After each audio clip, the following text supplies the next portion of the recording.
Welcome to the Best Little Town Podcast, your go-to source for everything happening in the town of Bedford's local government. Whether it's new initiatives or important decisions shaping our town's future, you'll hear it right here. This podcast is dedicated to keeping our residents informed and engaged. Hello. It is Wednesday, October 29th, and I'd like to welcome you to the Best Little Town Podcast, presented by the town of Bedford in cooperation with our partners at Media Squatch. My name is Bart Warner. I'm your host. I also have the privilege of serving as the town manager, and I'm pleased to join you the day after every council meeting to kind of recap what happens.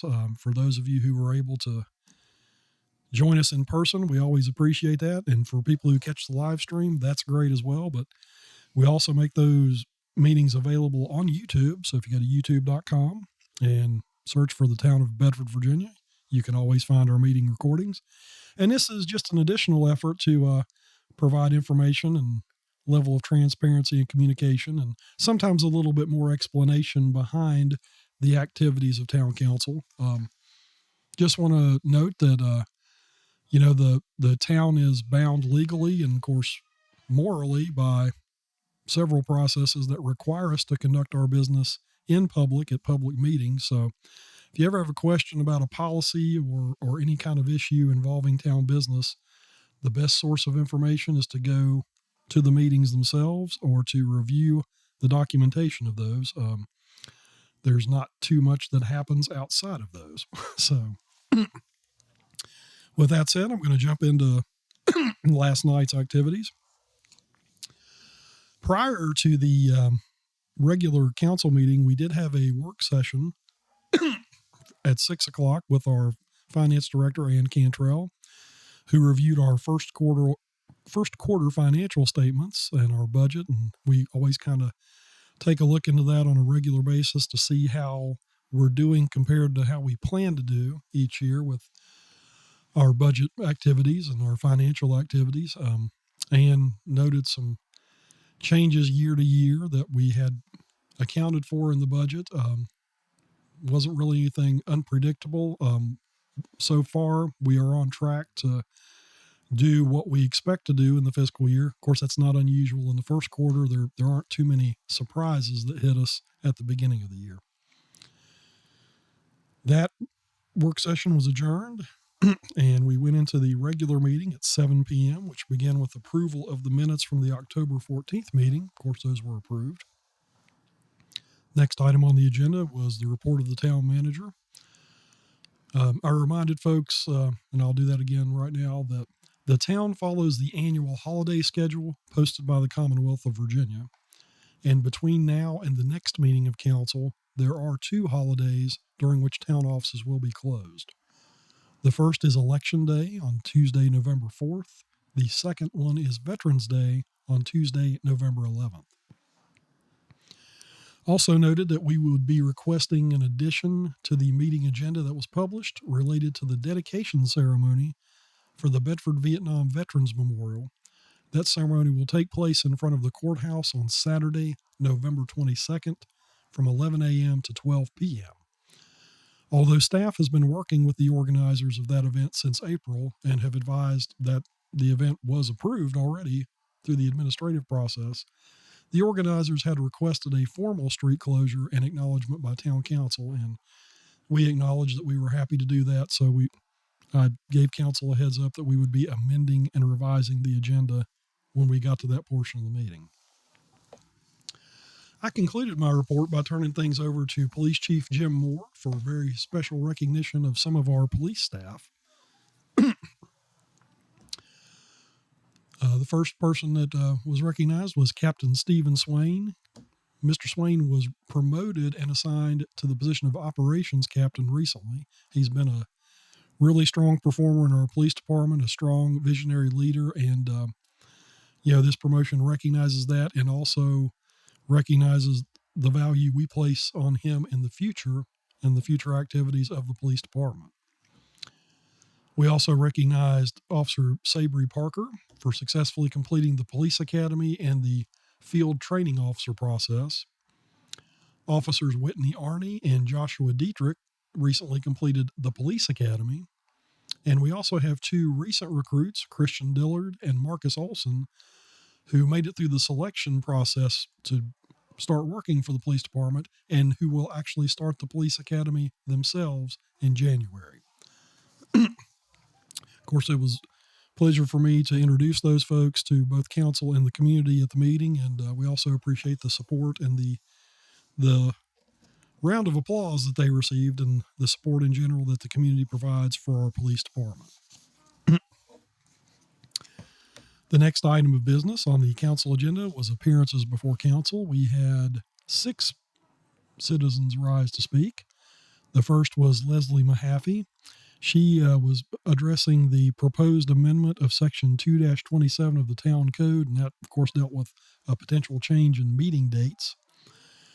She said that she was generally opposed to the original proposal, which was to move to 1 meeting a month. She shared her view that council should be available at least twice a month and requested that she did acknowledge the fact that council occasionally does cancel meetings based on conflicts with holidays and then sometimes when there are not items of new business, and said she recognized that there was items on the agenda last night to do just that in relation to Thanksgiving and Christmas, but shared her opinion that come January that council would continue to meet twice a month. She shared her opinion that if there was a change to the meeting date to allow citizens to attend both the town council meetings and the board of supervisors meetings, she would suggest changing the meeting dates to the first and third Tuesdays. Next speaker was Jennifer Cohn, who also spoke against the idea of changing the meetings to once a month. She shared her view that she thought it was important for people to see each other face to face, and her opinion that this reduces animosity and eliminates potential political problems that may exist elsewhere in communities that probably don't have the level of civil discussion that we have here in Bedford, and that's certainly something that should not be taken for granted. The next speaker was Jonathan Hayden. Jonathan is involved in the annual tree lighting event that takes place in Centertown Plaza on the first Saturday in December. Jonathan came last year and requested some funding from council to assist in purchasing additional decorations for that event, and he was requesting that same level of funds as last year. This is based on an idea of continuing to improve the event and also the fact that the event itself will be expanded greatly this year. In addition to the Christmas parade in the morning and the tree lighting that occurs at 6 p.m., there will be additional street closures downtown, pretty much in the footprint of our Centerfest event as well, where we encourage folks to come and enjoy Christmas in Bedford and the kickoff to the season in that first weekend in December. Jonathan noted that last year he came and requested funding and the town was able to accommodate that. Again, that's something that we can handle administratively, and council directed me to do so, but I noted that we would get together with John and work something out and that I would report the results of that at the next meeting. Next speaker was Cynthia Gannot. Cynthia expressed her thanks to council for their community service and representation. She also stated she was against decreasing the number of monthly meetings because that defeats the purpose of representation. She also noted that it is best to conduct all business in public by council. And there is a lot of activity that occurs on a regular basis, including the good work performed by our appointed commissions and agencies. She suggested that if there was a reduction in the number of meetings, that perhaps council should reduce the salary that they are paid, and noted that other appointed board members, including planning commissioners and members of boards like the Town Economic Development Authority, are not paid for their service. Next to speak was Anne DeLong, who also expressed her opposition to going to 1 meeting per month. She shared her view that it's good for residents to engage with council personally and appreciates the effort to interact with council in response to the county's change in meeting dates and appreciates the complication that posed in terms of our meeting date. Again, to hop off briefly, the town council has met on the second and fourth Tuesdays for a long, long time. The county board of supervisors typically met on the second and fourth Mondays, and they recently enacted a change to their date where they moved to Tuesdays. So for the past month or so, there's been a situation in which the elected bodies representing all of our citizens happen to be meeting at the same date and time. So that was the background for the discussion which took place last night. Again, getting back to Mr. Long's comments, she felt like the change to once a month was a separate topic, but she was not in favor of it, and she favors providing opportunities for direct communication between citizens and their representatives. Final speaker was Mr. Bill Mosley, and Bill noted an issue with the publication of the agenda itself, that it needs to be more specific. In fact, the point was that the item that most people were speaking about last night dealt with the change in meeting date, and that was not specifically presented in the agenda as published. He requested that we include more detail about what is specifically involved when we put out the agenda in an effort to be more user-friendly. Moving on, the next item was council comments, and that's where the members of council typically go around the dais, and each member is given an opportunity to speak. Beginning last night with Councilman Stacy Haley, he thanked all the people who were personally in attendance and also thanked the police department personnel for their service and their attendance. Next, Councilman Todd Foreman, again, thanked everyone who was present, noted that council members do hear what people are saying and they are receptive to that and do take that into account. He also recognized Ken and Linda Parker of the Bedford Boys Tribute Center. They recently traveled to Normandy and presented a plaque and placed a plaque at one of the historic sites there that is really dear to the identity of our community. And Todd recognized their service in perpetuating the history and the connection, the personal connections in particular, to that tragic day and the sacrifices of our community and the work that Ken and Linda perform at the Bedford Boys Tribute Center, which is located on North Bridge Street, downtown in Bedford. Next was Councilman Jay Ippolito, who also thanked everyone in attendance and made a point to thank each individual who had spoken as part of the appearances before council and the other folks for appearing. Vice Mayor Darrell Updike likewise expressed his appreciation to everyone who made the effort to come out physically. Noted the renovation of the former Bedford Middle School / Bedford High School in the middle of the town, and noted that there was a public tour offered last week by the developer of that, Dave McCormick of Waukesha Development. Vice Mayor Updike shared his view that Mr. McCormick has done a wonderful job in renovating that old building. Vice Mayor Updike also noted that the council had a strategic planning meeting this past Saturday on October 25th, shared his views that it was a very good meeting and that council has identified areas that need to be addressed and that will be brought up and be continued to be reported upon in the future. Next was Councilman Dwight Evans, who likewise expressed his appreciation for those who were in attendance, noted that he appreciated the public comments he received as well. Dwight also shared news of a resident who recently celebrated her 100th birthday, Miss Ada Eubank, and Dwight was able to participate in that commemoration, and along with him, we'd like to send our best wishes to Ms. Eubank as well and wish her many more years of health and happiness. Next was Councilman David Foster, who likewise thanked everybody for being present, spoke to the fact that Friday is Halloween and reminded people to be aware of people who are out trick-or-treating, particularly after dark and in parts of town and streets that visibility may be a little bit compromised. He also encouraged people to vote on Election Day. And as a Marine himself, noted that November 10th is the birthday of the Marine Corps, and brought that to the attention of everybody and shared best wishes toward the branch of service in which he served our country as well. Finally, Mayor C.G. Stanley concluded council comments by saying he enjoyed seeing the new police hires and new employees in general. He noted that he recently attended a ribbon cutting event at the YMCA out off 460 on the western part of town. And that dealt with some new equipment and a renovation at that facility.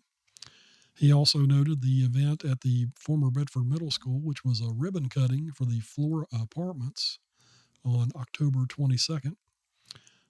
Shared his view that it looks really nice in terms of the aesthetics of what's been done there. And in particular, CG shared his recollections of the tragic fire that occurred on that site back in 2020 and just said he was glad to see that both the community and the site itself recovered from that event. He also noted that in addition to the Flora Apartments, there is a boutique hotel that is included as part of that project in the building next door that has been affectionately known as Old Yellow. And that should be coming up with its own groundbreaking not groundbreaking, but ribbon cutting sometime early next year. He also noted that he thought town council had a very good work session on Saturday and has developed a good vision for the future and a timeline for getting things done. Moving along was a report of council committees. There were none. In fact, council does have some standing committees that are identified in town code, and when it's appropriate to do so, there's often specific topics that are referred to committees for further discussion and work. However, a majority of members of this council have indicated a preference to have work sessions where everyone is present and gets the same information. So just as a little bit of background, we always have that on the agenda, and when we say that the committees didn't meet, it's because there were no specific topics referred to those committees.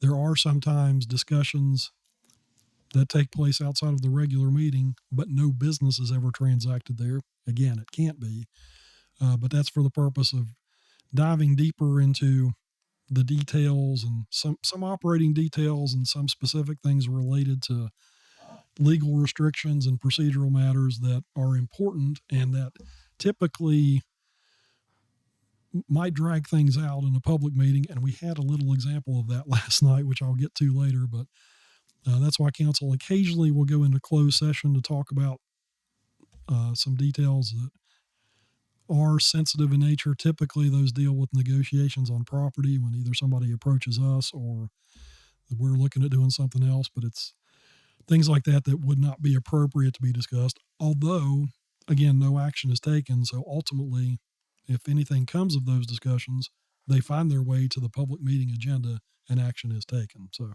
just wanted to offer a bit of expansion on that part of the agenda. The next was revisions to the agenda, and as I had reported earlier, staff requested a formal street closure related to the dedication of the Bedford Vietnam Veterans Memorial, and that was unanimously approved by council. Next item on the agenda was a public hearing dealing with a proposed zoning map change. That's tax map number 156A-10T, and going back to a comment made previously, that was dealing with the property at 1333 Longwood Avenue. The specific request was to change the zoning for the property located at 1333 Longwood Avenue from residential R2 to general business B2, and the request was made by the property owner. The first speaker was the property owner, Ms. Hope Metzger. She noted that she purchased the building that many people remember as Longwood Florist. That business was discontinued and the building sat vacant for a little bit, and Ms. Metzger took that over and has since been operating her real estate business out of that particular site. She noted that she wants different zoning because technically R2 does not allow office use, which is what she's currently doing. and also noted that for all practical purposes, her property is treated as a commercial property, including the legal description on the county GIS, her electric rates, and her tax rates. She noted that she employs 30 people there and takes pride in her business in town, and that, like the middle school, she has also revitalized this building. Again, the primary issue is the nature of zoning itself. While that building is a commercial building and has been for some time, it actually predates the zoning that was applied by the town. So this will come up later in some other comments in the public hearing. Next was, speaking along with Ms. Metzger was her a co-worker named Samantha, who noted that in the 1960s, the business opened at that location. It was built as a business, and that the R2 residential zoning was applied thereafter. Again, she reiterated that other than the zoning, it is treated as a commercial property. It's in terms of electric rate, and it's billed as a business. Ultimately, it's a business that is zoned residential. They shared a concern that if something were to happen to the property, that the insurance claim could be denied to rebuild it. There was previous discussion by this at the Planning Commission meeting, and of course we'll get to that in the new business presentation. The Planning Commission had noted concerns about what's called spot zoning, and we're going to talk a little bit about that more later in this podcast, and that also occurred at the meeting. But basically what Ms. Metzger was saying, that really what she wants is to promote the historical and best use, and she also suggested that the general business B2 designation itself might not be what was best for the property here in the surrounding community, and suggested that perhaps it would be better for her to rezone it to a different category, but ultimately her view was that the current R2 zoning did not meet her needs. The next speaker at the public hearing was Ms. Carol Lacey, who lives across the street from the property in question. She shared her concerns that a move from R2 zoning to B2 zoning would open the floodgate of possibilities in terms of what can happen on the property itself. In that regard, she checked the list of allowable uses in B2, that is an extensive list, and also shared her view that the zoning of a property does not go with the owner of a property, but is applied to a lot and to the property itself. She shared her view that if this zoning change were approved, a new owner could do several other things, and shared her concern about spot zoning. I will dive off here for just a minute to explain that concept. Zoning in general is a fairly complicated issue, and again, that was evident last night. We'll talk more about it, but in the manner in which it is applied, basically zoning defines how properties can be used, and it deals specifically with use along with some design considerations. And in applying zoning, there's some requirements, and there's been some case law supporting this, that it needs to be applied broadly in areas defined for certain purposes, rather than assigning zoning to individual parcels, even though the uses might be different in adjacent areas. And that's what was done many, many years ago in this area. Even though there are different uses along the streets, it was the zoning for that category was applied as residential because a majority of the properties in this area are, in fact, homes and residential areas. Getting back to Ms. Lacey's comments, she noted that there are several other non-residential uses within residential districts. And just in the area of Longwood itself, there are churches, there's a Masonic lodge, and there's actually a gas station located along the street, and all of those are within the residential districts.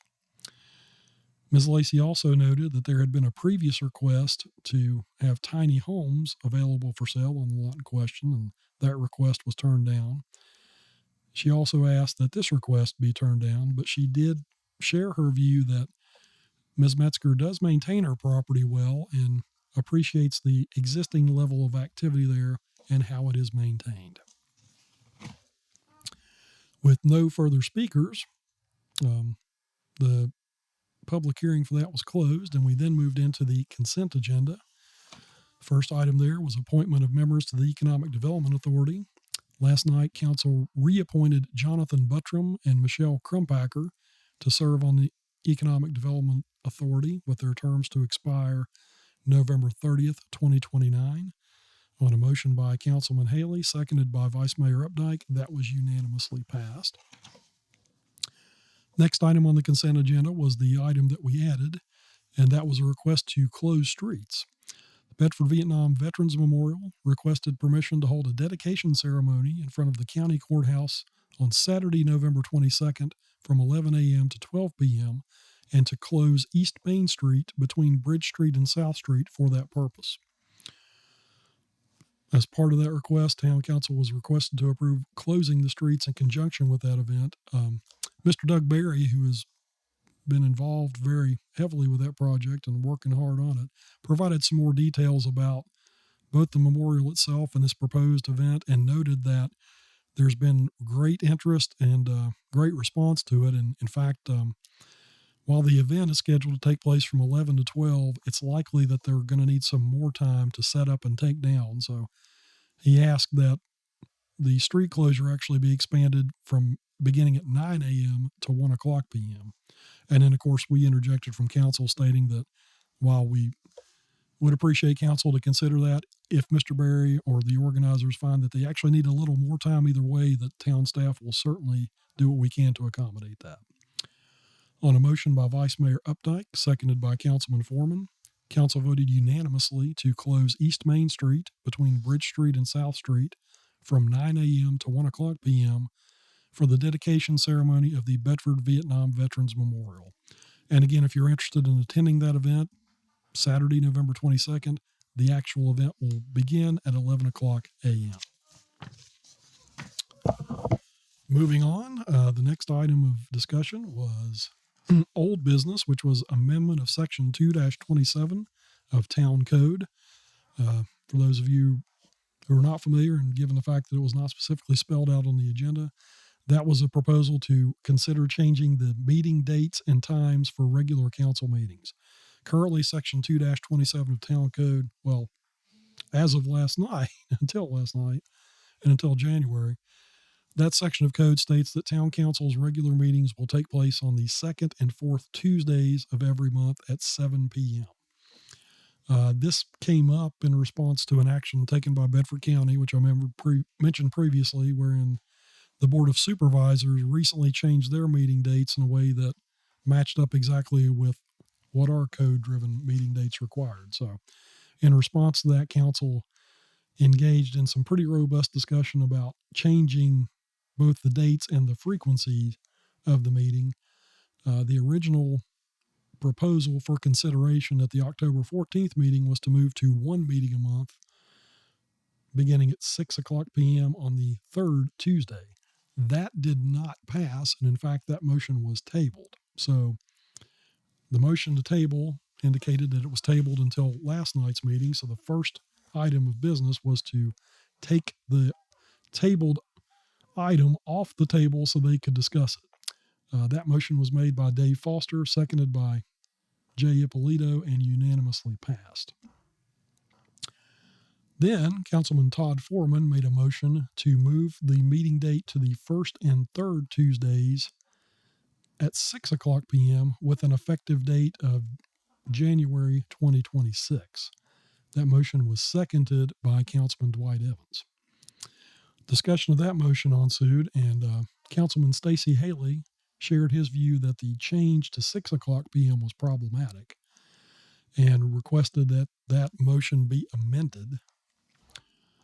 Since Councilman Foreman made the motion, he acknowledged that he was accepting of that proposed amendment, so the motion then became changed to move to the first and third Tuesdays at 7 p.m.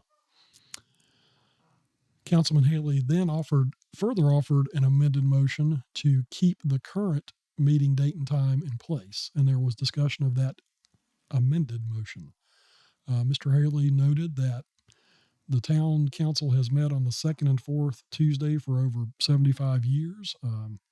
Also shared his view that the council should not have to make a decision based on a change made by the county.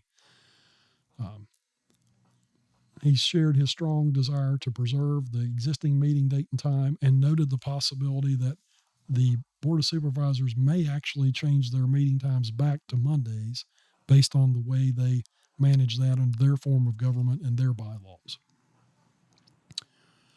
Darrell Updike echoed the frustration as to why council is at this point, and shared the disappointment and frankly a little bit of the angst of having to do that in response to a change made by the county.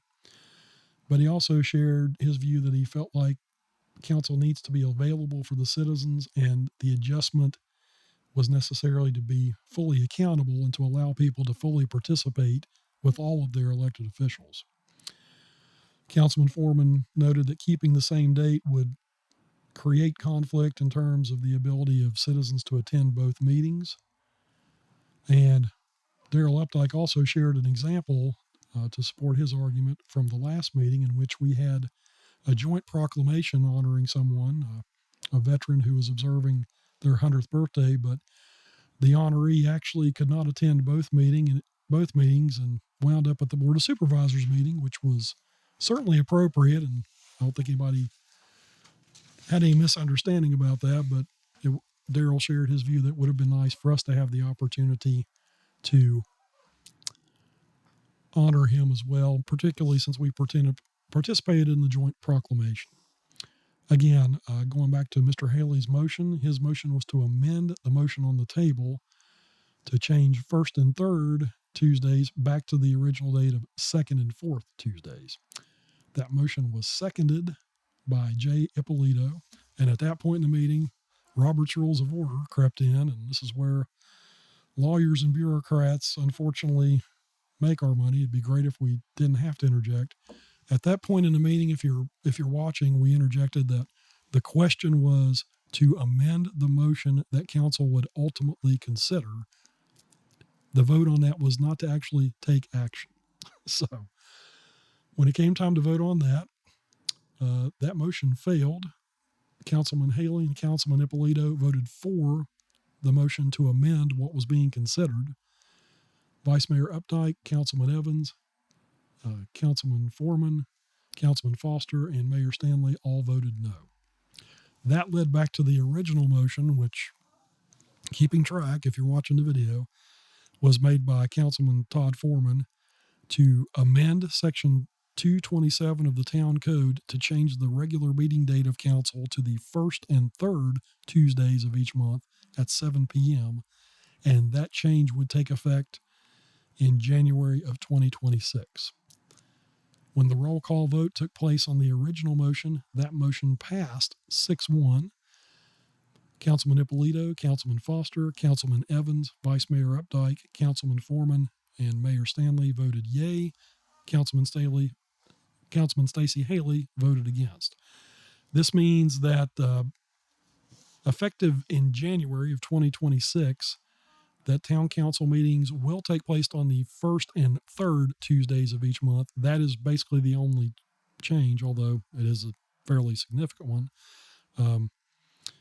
From a staff perspective, we appreciate council giving us till January to implement that, because it does create some work and some complications for us as well. But as I invite people to participate in our meetings, beginning with the next calendar year, those meetings will take place the first and third Tuesdays of each month at 7 o'clock p.m., and that also eliminates the current conflict with the Board of Supervisors meeting.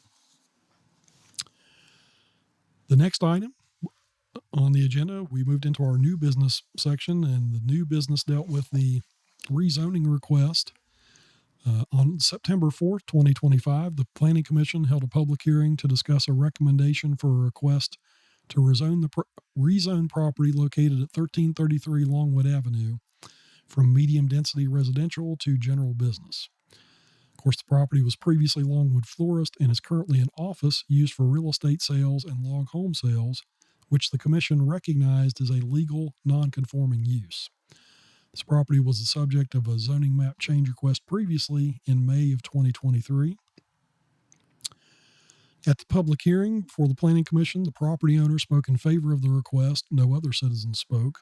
the applicant wished to change the zoning to increase the future sale value of the property for additional commercial purposes and to increase traffic to the site with retail sales. Commissioners expressed concerns with not knowing what specific commercial uses were requested and which of the more intense B2 uses could be permitted from those allowed in the ordinance. The discussion also involved concerns with changing the use solely for personal financial gain, commercial uses intruding on adjoining residential uses, negative impacts to the community, and spot zoning. A motion to recommend denial of the zoning change passed on a vote of 7-0 by the Planning Commission. The commissioners determined that this rezoning would constitute a spot zoning while confirming that the existing non-conforming office use could continue. A motion to deny the request before council was made by Mayor Stanley and seconded by Vice Mayor Updike. There were a lot of questions about what the applicant's intended use was. I think everybody recognized, again, the conflict between the existing use and the zoning and the non-conforming status. A little bit of background there. Again, I described the way zoning is applied. The primary feature of zoning is defining what is allowed to happen on a property and the specific use. The way Bedford's ordinance is structured is in each district there are a list of land uses that are allowed by right, which means if you want to build a house in a single-family home in an R1 district, actually a single-family home in pretty much any residential district, that's allowed as long as you meet the setback requirements and other design requirements. You just have to get a zoning permit and a building permit. Within each district, there are typically conditional uses, and those are things that might be a little bit more intense than what is allowed by right.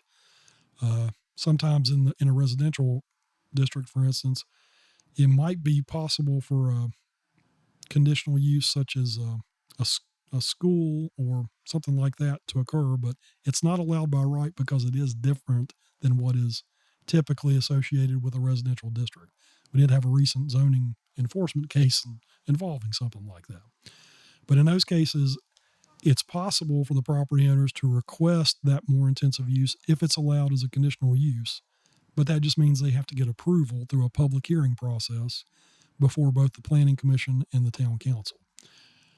Actually, let me step back a second. The Planning Commission reviews these cases and really gets into the details of them and makes a recommendation to the council. The Planning Commission is an advisory body, and so the motions that they pass are recommendations to council.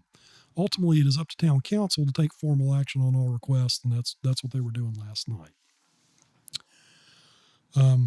After discussing the nature of that, again, going back to it's possible to have a building, particularly one that was built before our zoning ordinance existed, that does not comply with zoning, but what we say is that is essentially grandfathered and it's non-conforming, but it's legal. So the issue there is if a legal non-conforming use exists, that's okay because, again, there's history there and there's documentation as to why that is the case. Those are allowed to continue. And we also had a little bit of discussion with the town attorney about that, about the concerns of, if a building were lost to fire or something like that, based on case law and the advice the town attorney gave was that the building could be rebuilt for the same use. It just could not be rebuilt and used for something more intensive. So that was one concern that the applicant raised.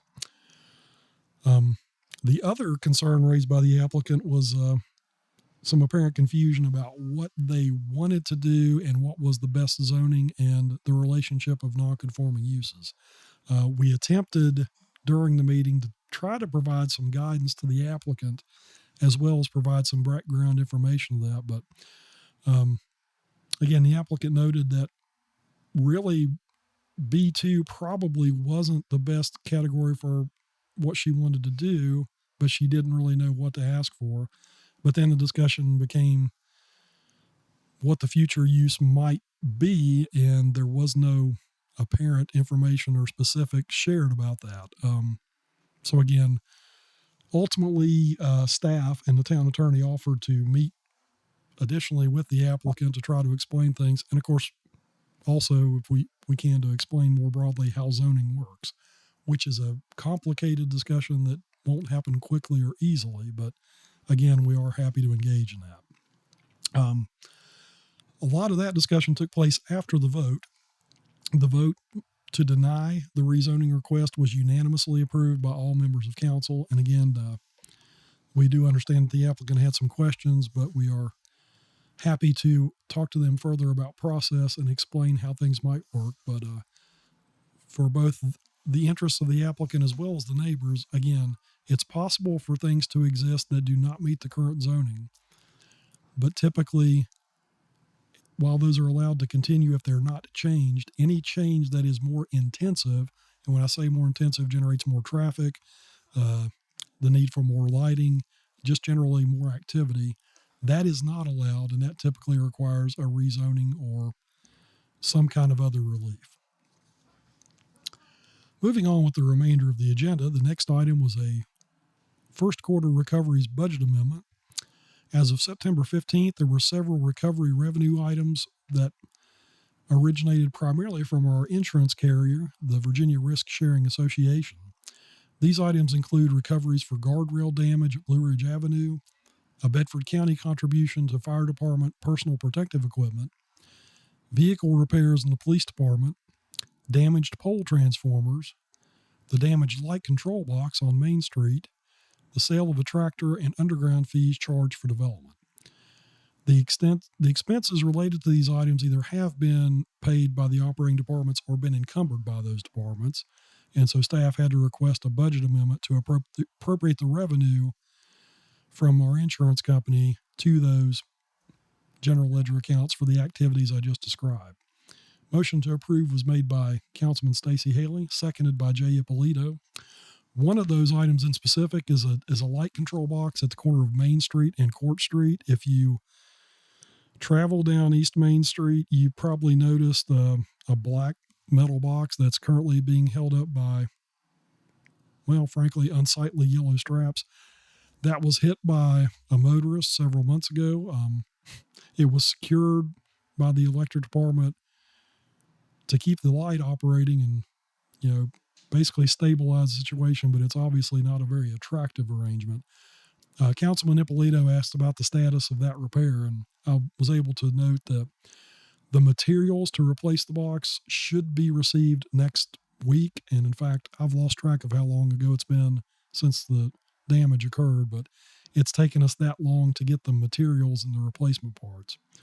Unfortunately, the specific expertise related to performing the work is outside of the abilities of our electric department, so we have to secure an outside vendor to do that. So while the replacement parts will be here next week, it's going to be a little bit longer than that before that's fixed. The motion to approve the budget amendment was unanimously passed by all members of council voting aye. The next item of business was a resolution dealing with donation of surplus equipment. Our Public Works Director, Tom Woodard, requested permission to donate surplus equipment to a nonprofit organization. The list of items to be donated include a 2004 Ford Taurus, a 1995 Chevrolet S10 pickup, a 1995 GMC tractor, and a Massey Ferguson tractor of indeterminate age. Staff requested council to adopt a resolution in support of donating surplus equipment to a nonprofit organization. That motion was made by Councilman Haley, seconded by Vice Mayor Updike. As part of the discussion, we were able to advise council that the intended nonprofit organization in this case is actually a museum. So someone made a comment in passing about that's probably where these things belong, and that's probably where they're going to end up. That motion was unanimously approved with a positive vote by all members of council. The next item of new business was a resolution changing the date of the first council meeting in November. The first town council meeting in November is scheduled for November 11th, which falls on a town holiday. Based on that conflict and the fact that offices are closed, council was requested to adopt a resolution to move the regular meeting scheduled for November 11th to Tuesday, November 18th. Councilman Jay Ippolito made a motion to approve that resolution. It was seconded by Councilman Dwight Evans and unanimously approved by a vote of all members of council. In a similar vein, the next item of new business was a resolution canceling the second regular council meetings in November and December of this year. The second town council meeting in November falls on November 25th, which is during the week of the Thanksgiving holiday. And the second council meeting in December is scheduled for December 23rd, which falls pretty close to the Christmas holiday. Based on the likelihood of travel for both staff and council members, council was requested to adopt a resolution canceling the second council meeting in November and December, which would be November 25th and December 23rd, on a motion made by Councilman Haley, seconded by Councilman Evans, that also unanimously passed. That was the conclusion of our business. It was there weren't a lot of items on last night's agenda, but the ones that were, a couple of them were rather complicated. So if you watched us last night, if you were there, if you have any questions about those things, feel free to contact us, and feel free to contact us anytime. Of course, the main telephone number at Town Hall is 540-587-6001. Except for holiday closures and except for the rare foul weather event, we are open Monday through Friday, 8:30 a.m. to 5 p.m. Please note that our treasurer's office does close the door at 4:30 p.m. And while we regret the inconvenience for some of our customers, that's due to the fact that in addition to receiving payments, they also have to process those payments and do several other administrative tasks that are often mandated by state law. We encourage people to join us whenever you can for council meetings. The next council meeting will be Tuesday, November 18th at 7 p.m. After that, the next council meeting will take place on Tuesday, December the 9th. So moving past those, beginning in January, we will move to our new meeting schedule, which is the first and third Tuesdays of every month at 7 p.m. So just wanted to make folks aware that there's a lot of flux in terms of our regular meeting dates coming up. For the next couple of months, we will have one meeting each month, coincidentally, but that relates more to the holiday schedule than an effort to change things overall. The next meeting again will be November 18th, followed by December 9th, and after that we will revert to our twice monthly schedule, but that will take place on the first and third Tuesdays of every month. If you've listened to me for this long, I thank you very much for your patience and indulgence. I do appreciate the opportunity to serve you in this community. There are a lot of really active things happening in the community. There are a lot of changes taking place. I noted at the ribbon cutting for the Flora Apartments, Bedford is in the process of becoming something that we've never really been before as a community. So we're seeing a lot of growth, a lot of interest, and that's exciting, and we appreciate that. Of course, we also recognize that that comes with challenges as well, and also with varying opinions. And we appreciate the fact that the government process is complicated, slow, and frankly, sometimes frustrating for our citizens.